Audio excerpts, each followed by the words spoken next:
Hello everybody. It's Jamor. I'm back at long last. Why? It's been quite a long time since I've done one of these, but I thought I'd give it a go. Life has changed a lot. I moved to Sweden. I work at Paradox Interactive now, which is surreal and almost unbelievable. I've been a fan of them for 12 years, and now I work there. I'm the producer on Stellaris. It's such an honor. One of the things that we do, in addition to producing our own games, is we publish games from other companies that fit with our brand, fit with our profile, which is strategy and tactical games with a smattering of RPGs. Basically thinking games for thinking people. This is BattleTech. It's made by our colleagues Harebrained Schemes in the US, and it is the revival of a classic 80s tabletop tactical game. And I think it's really great. So I thought I'd share it a little bit with you. Let's give it a go.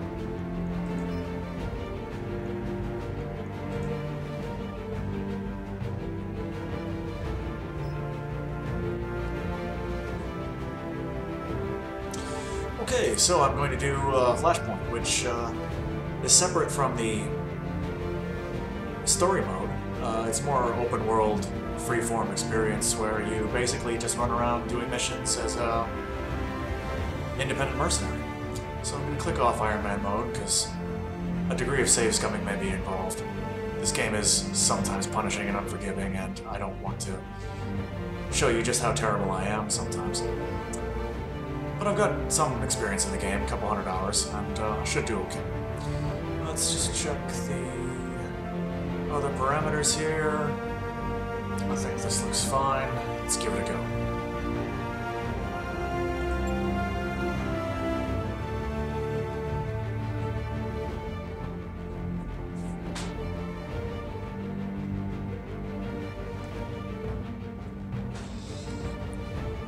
Yeah, Sweden.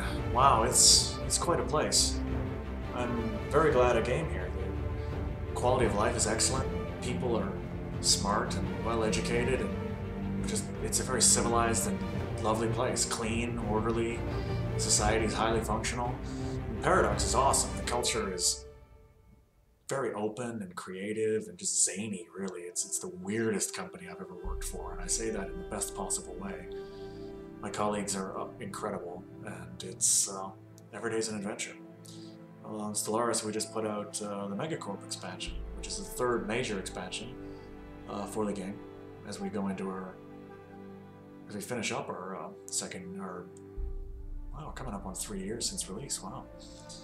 And I could not be more proud. It is an outstanding expansion. It adds a ton of content all throughout the game.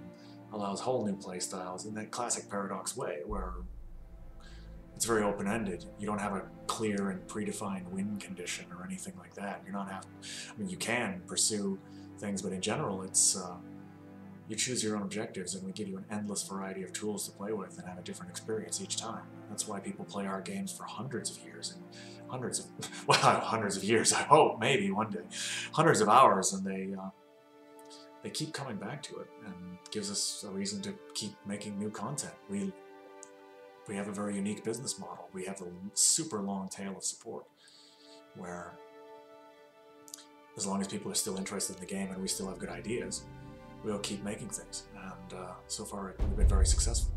Okay, let's make our character here. So you choose your place of origin. I shall be from the Rimworld periphery, which makes sense to me because it's just wild enough to create chaos and instability and therefore work, but just civilized enough to create people who have money and organization to pay you to do that work. Let's see. Family was betrayed. You have different backgrounds which slightly affect your starting skills. I do like piloting and guts, so I think I'll go with that. And I'm gonna say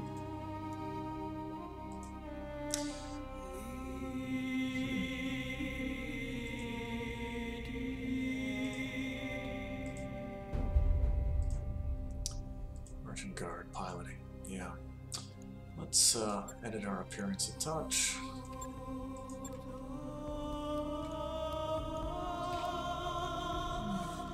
there anyone who looks like Stannis Baratheon? Whenever I have the option, I'm intrinsically drawn towards someone who looks sort of like Stannis, because other than the whole, you know, religious fanaticism, burning your own offspring at the stake type thing, he is clearly the only qualified candidate to sit the Iron Throne. Proven battle commander, a strong and decisive leader with the ruthlessness required to get the job done. I definitely... Stannis 2020. Stannis Seaworth 2020. That's what we need. Sure, close enough.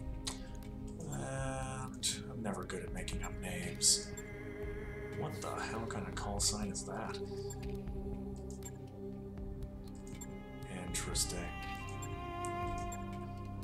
Yeah, a lot of these were submitted by backers of the game with varying results. Let's find something that doesn't aesthetically horrify me. Nope. Nope. Chamberlain. Not a good name, not a good look for a person who has to fight. Yeah, I'm a history nerd, by the way. I talk about it a lot. You just need to deal with it. Sure, why not? It's a multi-ethnic future. Sure, let's go. Cedric Screwloose Taniguchi. So, off we go into the career mode. Okay, so as you can see, the game...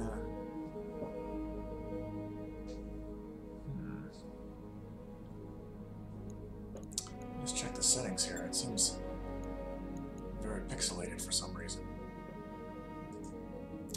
I don't know why my resolution got changed. That's a little strange.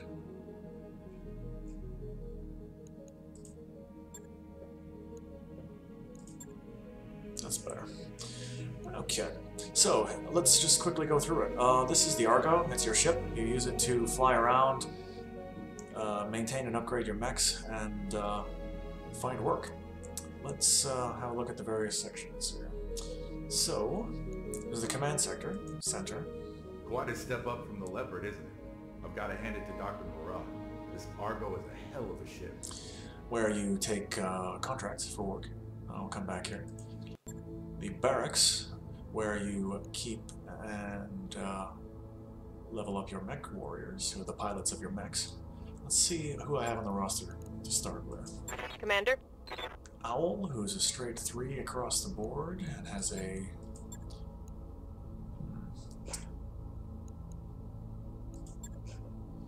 Oregon, from the periphery, Lucky, spacer background, and military background. Okay, and these traits have effects that come out in various ways in the game, as you'll see. Yes, Commander. Awesome, who is fairly average in most respects, lower than average gunnery and tactics, but we can train that up. See their background from the Canopian Confederacy. Is it Canopian Confederacy? I can't remember. And the periphery. Yeah, Commander. Professor, who is a thoroughly average pilot across the board. Lucky, periphery, and from the Torian. Awaiting orders. Maria, who is probably going to be my scout based on her higher starting tactical skill. The Federated Sons, in the Inner Sphere, military and spacer background. And myself. Okay, let's look at our mechs. This is the mech bay. Check out this mech bay, Commander. Pretty great, right? With a setup like this, there's nothing I can't do. Okay, well, there's less that you can't do, Yang. Let's be realistic here. Cool, so we start with the Vindicator, which is a medium mech, 45 tons. It's a good all-arounder. It's got excellent armor for its size. Carries a PPC, which is a long-range sniper-type weapon, a couple of lasers, and an LRM-5, so it can engage at most ranges. If it has a weakness, it is fairly slow for its size.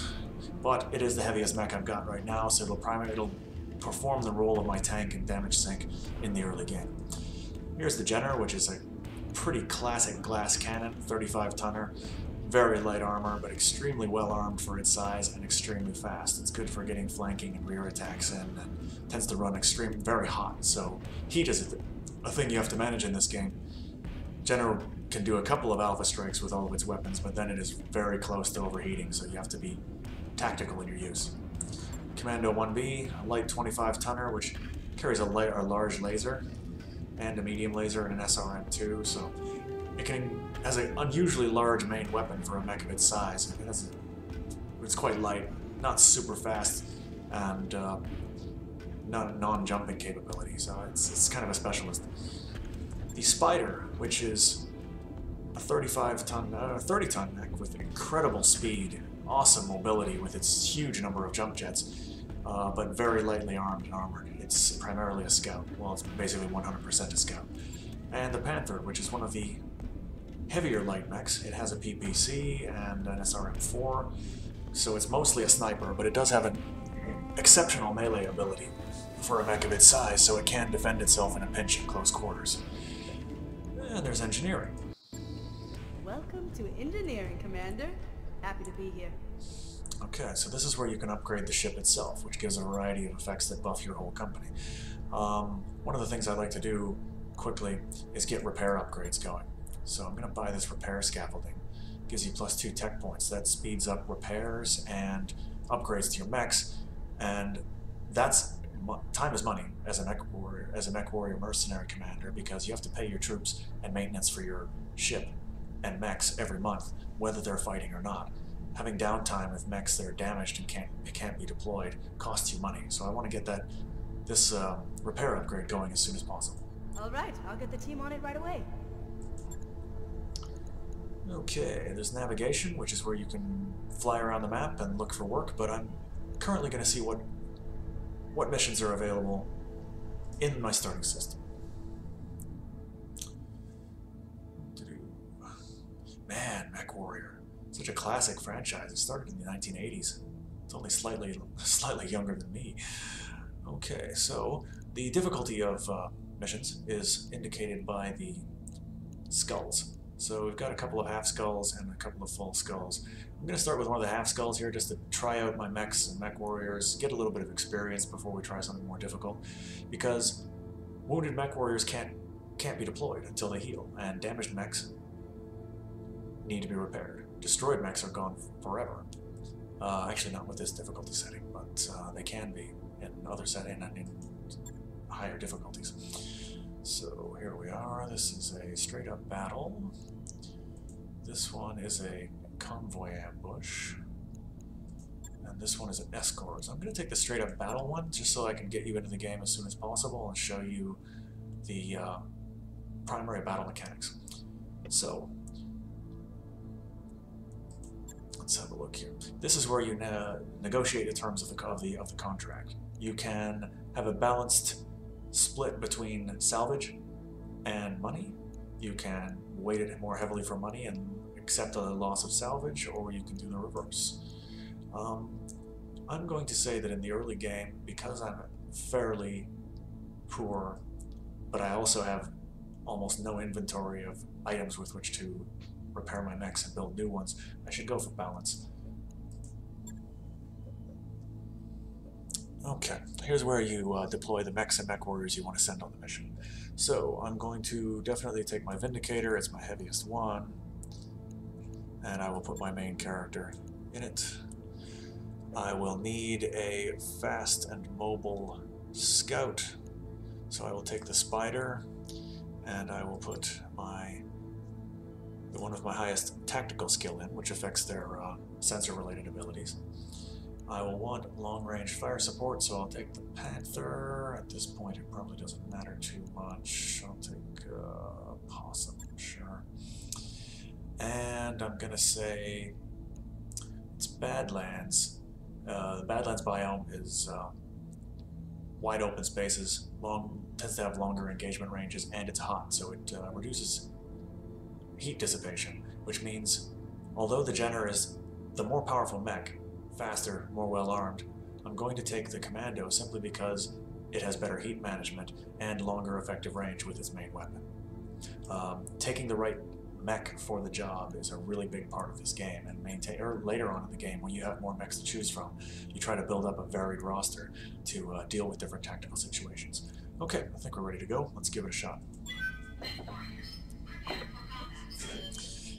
Oh wow, this is one of the first, if not the first, major Western giant robot IPs. It was, I'm not sure what the degree of influence from the various Japanese giant robot franchises that came out in the 70s and early 80s was on it, but it presents a uniquely different view of this classic trope. It's not so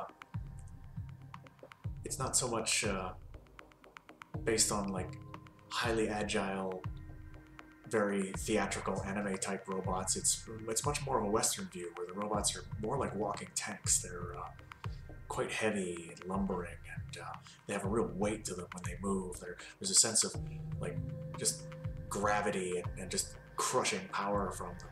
It's some people who are new to the franchise really didn't like it because the game captures that feeling with the sort of stately pace of the animations and the cinematic camera, meaning that attacks can take a few seconds to resolve rather than just being bland pow, instant gratification type thing.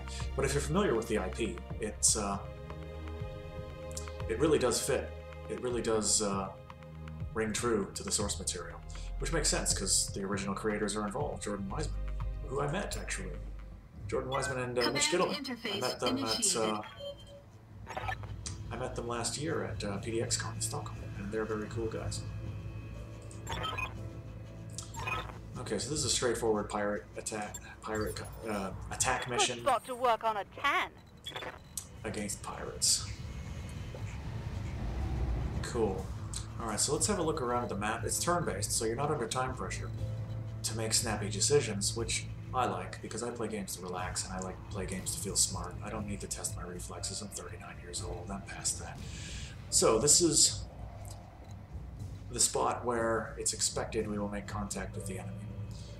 And you might see that faint blue circle moving around as I move my mouse. That indicates my passive sensor range, inside which I will get sensor detection of enemy units, but not necessarily line of sight.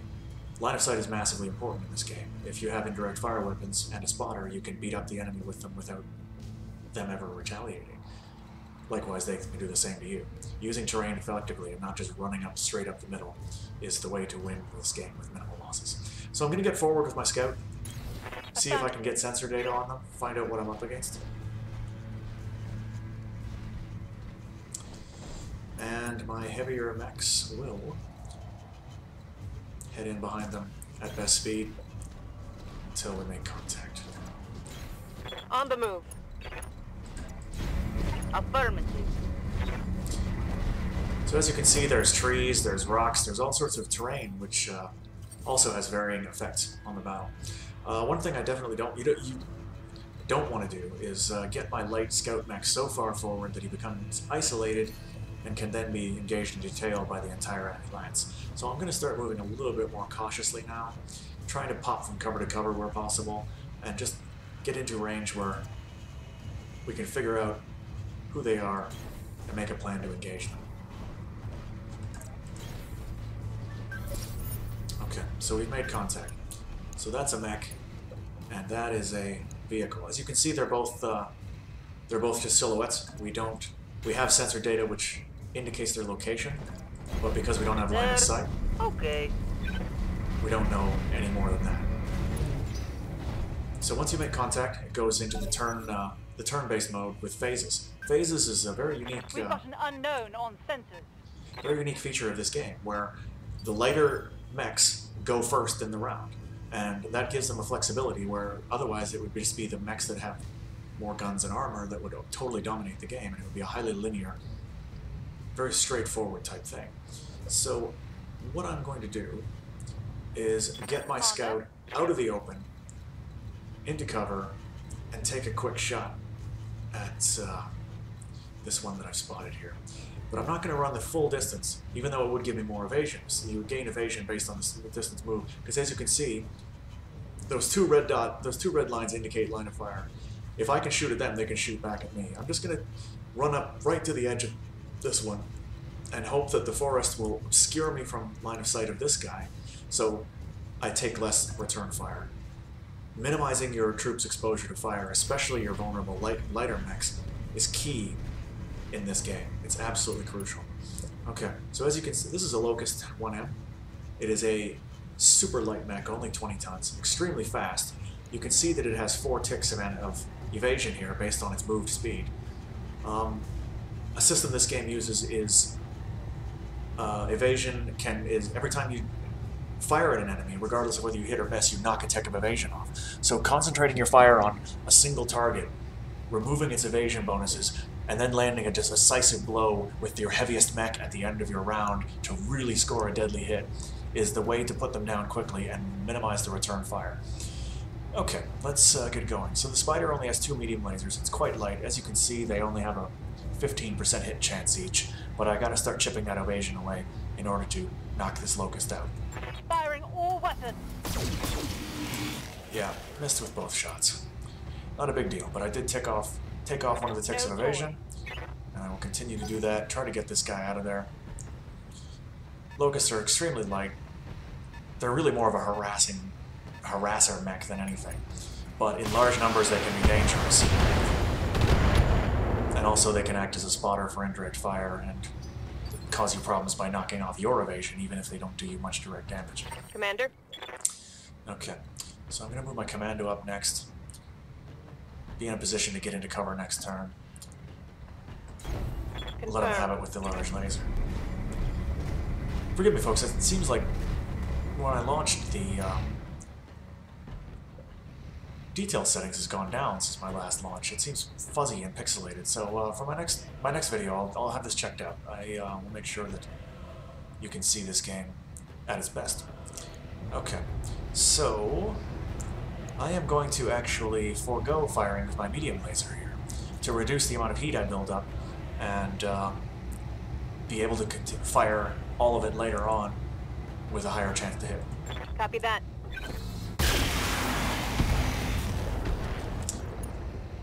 Okay, you keep dodging, you'll run out of luck eventually. Cool. So yeah, the entire initiative order is based on mech weight, and also a certain mech warrior skills can affect it. Having lighter mechs means you can either go first, seize the initiative, and hopefully knock a guy out before he can retaliate, or you can actually reserve a unit to act in a later phase, and that can be advantageous where you let the enemy move out and make themselves vulnerable, potentially miss an attack opportunity while you're hidden behind cover, and then slam them after they've done so.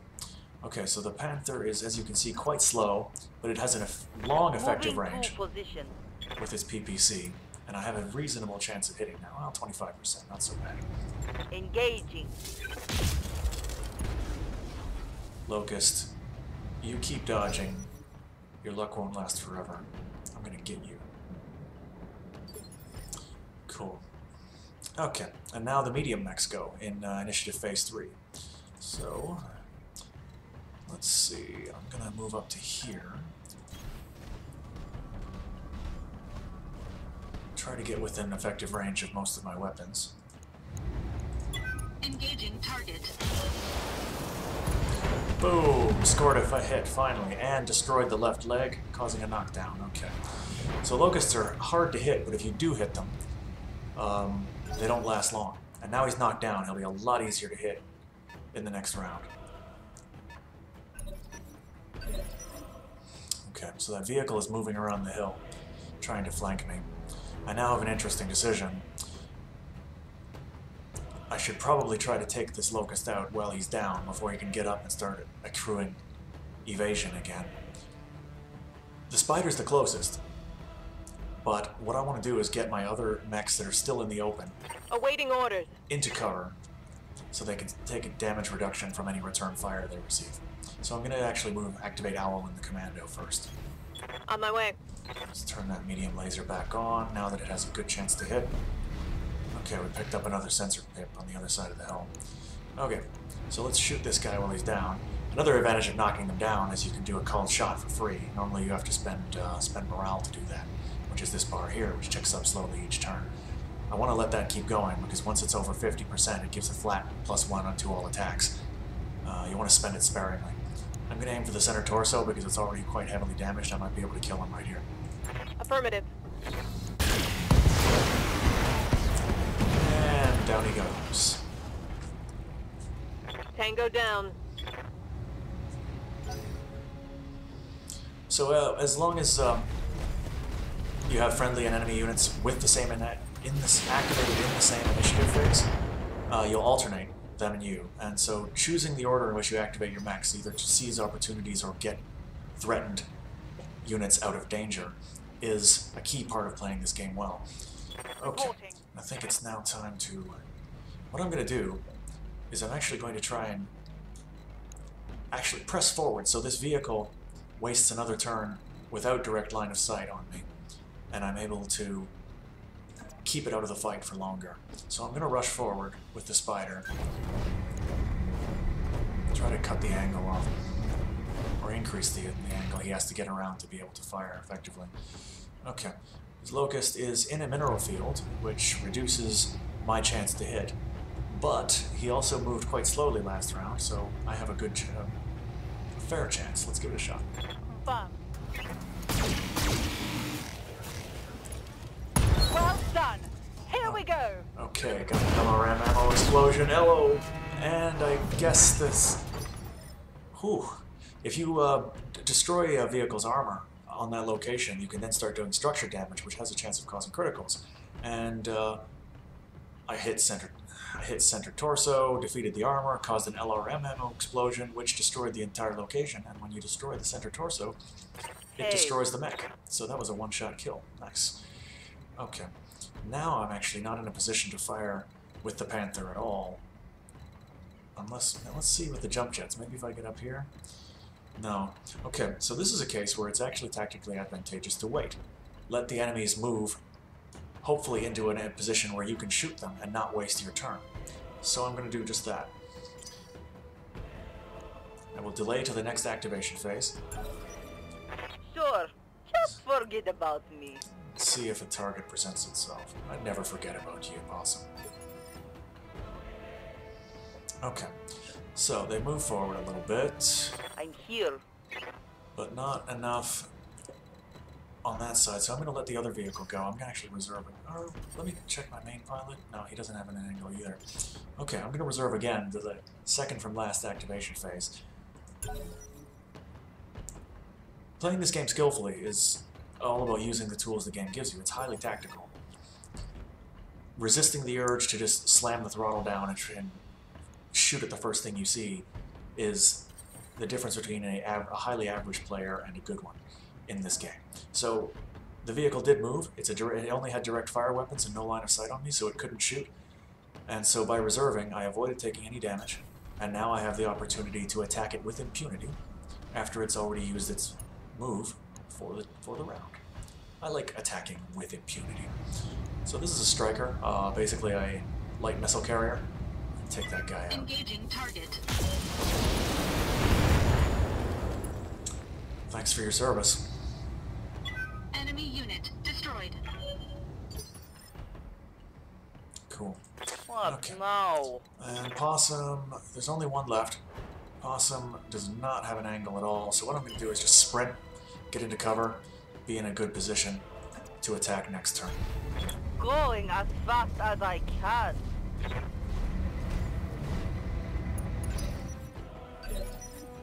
Cool. So mechs generally go before vehicles. Vehicles often have quite high firepower, but they have considerable disadvantages against battle mechs. They are slower in the initiative phase, quite vulnerable to melee attacks, which I will maybe have a chance to show you this mission. And yeah, they're just not as cool, are they? And this is definitely a rule of cool type situation.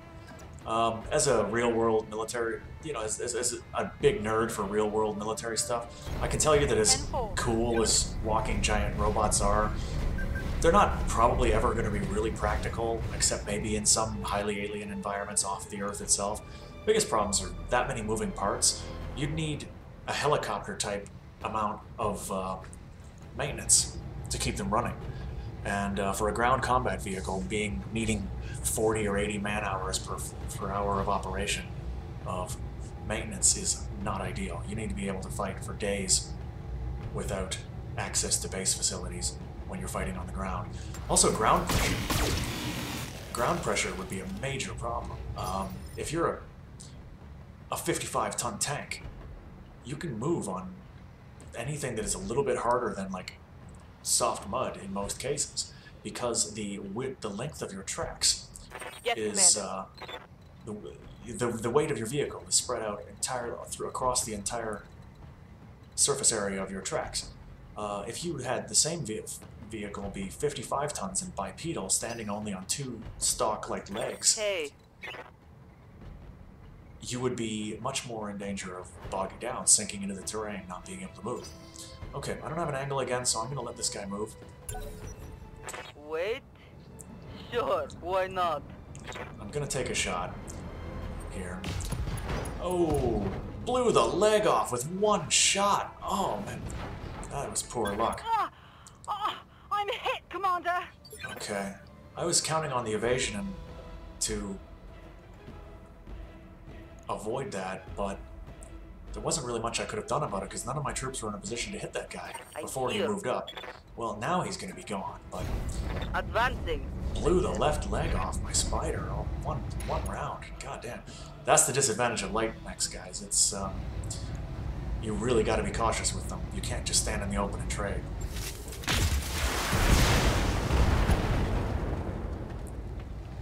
Okay. He never should have left Garage.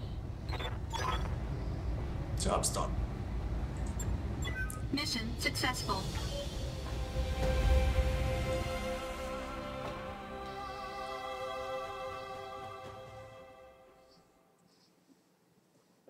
Yeah, you're running a mercenary company, and winning is not enough. You also need to win with losses that are not so severe that you're in the red after repairs and healing up is accounted for. So, here's our payout: 109,200 C-bills. Spider lost a leg. Everyone else is completely undamaged. And here's the salvage screen, where you can, based on the terms you agreed in your salvage agreement, can choose your rewards. So, got a bunch of weapons here, and 2 Locust chassis components.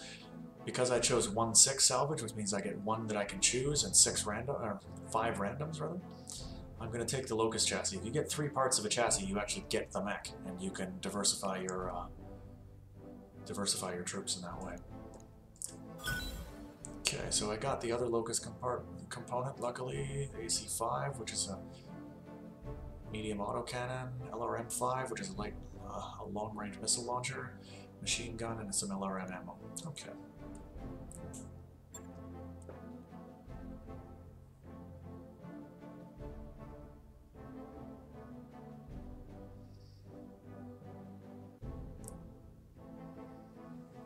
Yeah, another big disadvantage that mechs would have in real war is it's very difficult to effectively armor a joint. You can see this in body armor for humans throughout history. Once it got to a certain level of advancement, it was very difficult to defeat the armor head-on. The usual way that a heavily armored knight with, you know, late medieval full plate would be killed. Would be knock him down and then stick a dagger through a joint. And mechs would be no different. If something needs to move and articulate, it is not going to be as easy to protect as a flat, immobile surface. Okay, so here's the timeline. It tells you when the next events happen. So my ship upgrade will be done in 20 days. Rhea got wounded and she's out of action for 23 days. A good thing I have some backup pilots. And my financial report, where I have to pay out monthly wages, is in 30 days. First things first, I should definitely get my damaged mech repaired, otherwise it'll not be deployable. Okay, let's go into the refit screen, actually. I tend to have slightly different preferences than the stock configurations for many of my mechs. Oftentimes I'm actually prepared to sacrifice firepower from the stock design in order to gain a little bit more armor and better heat management. I like to have as much of my firepower firing every turn as possible, rather than having a huge alpha strike that then sits immobile or unusable for much of the rest of the battle because of heat concerns. So obviously I need to replace that leg. But I'm going to take the opportunity to pull out 2 of the jump jets The Spider has a full 8 jump jets, which is an incredible amount. Gives it an awesome jumping ability, but it's also extremely lightly armored, and I would like to fix that if possible. So I just spared a ton of weight there. So let's give a point to each of the basic locations. Let's see what I've got left to work with. Should get some back armor too.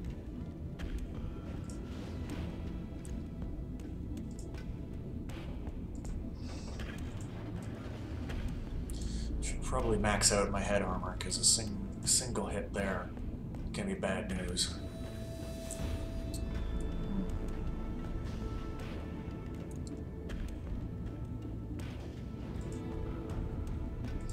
Okay, so I dropped a ton of weight with taking out 2 of the jump jets, which will reduce my jump distance a little bit, but my Spider will be a little bit less vulnerable now, and that's how I like it. So I will confirm the refit. It costs 42,000 C-bills, which is almost half of my payout from that last mission. As you can see, Right. it's not enough to win. You really have to win in a smart, tactical way, otherwise you can be in financial trouble very quickly. Okay, well, I think you've seen the basic core game loop. I will call this the first episode, and hey, hit me up if you have any questions or comments. I have several, couple hundred hours in the game, and I would say I'm a pretty strong player with some good experience, so be interested to hear your input, if you have any tips and tricks for me, and let me know if you like it. Maybe I'll do another one of these. So long.